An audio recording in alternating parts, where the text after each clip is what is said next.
What is coal ash and how dangerous is it?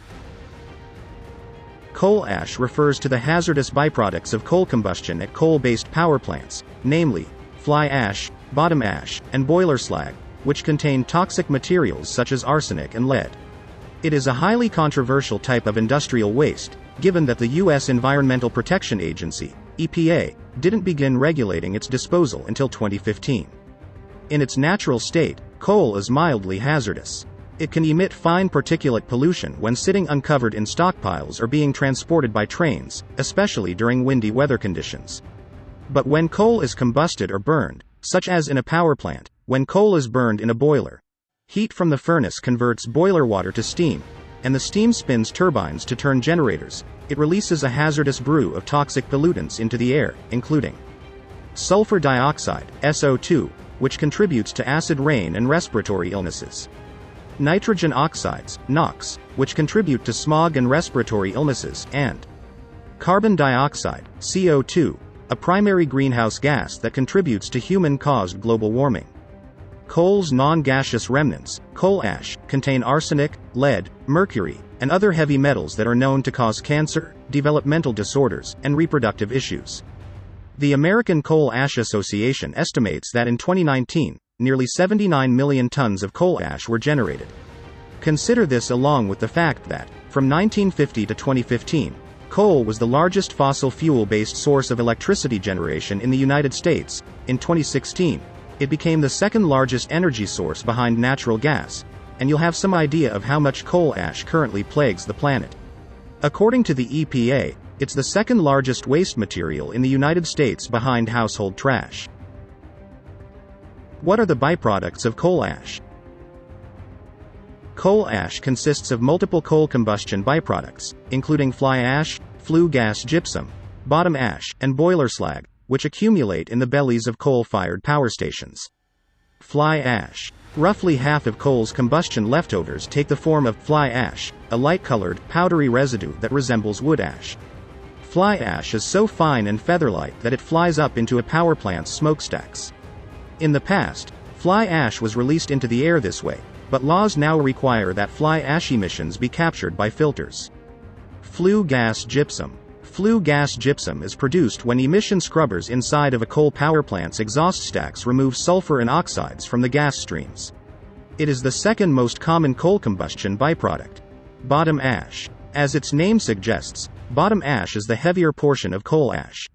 Rather than floating into the exhaust stacks, it clumps together and settles at the bottom of the boiler's furnace. Bottom ash comprises about 10% of coal ash waste.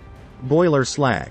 The portions of coal ash that melt under the intense heat of combustion and then cool to form glassy, obsidian-like pellets are called boiler slag.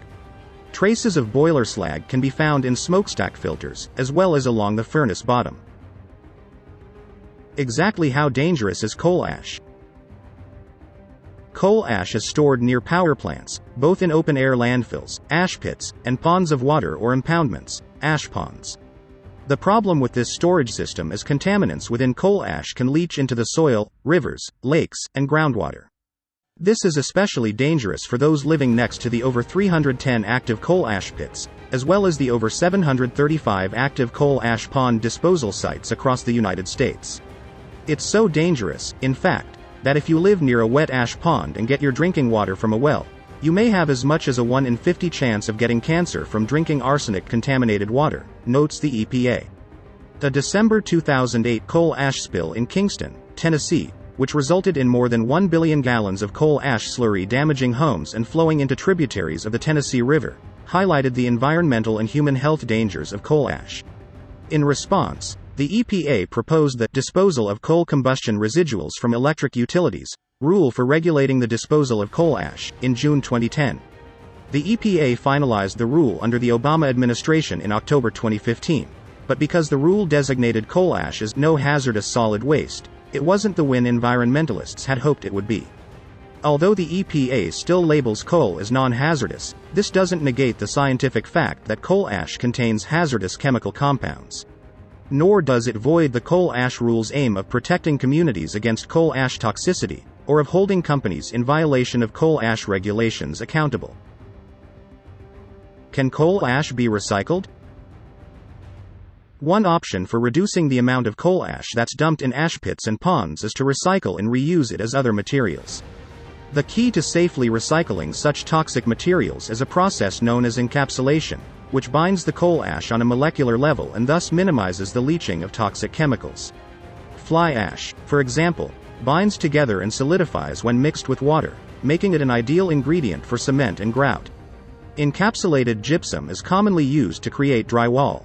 Similarly, slag and bottom ash have been cleared by the EPA to be used as filler during the construction of roadways and embankments.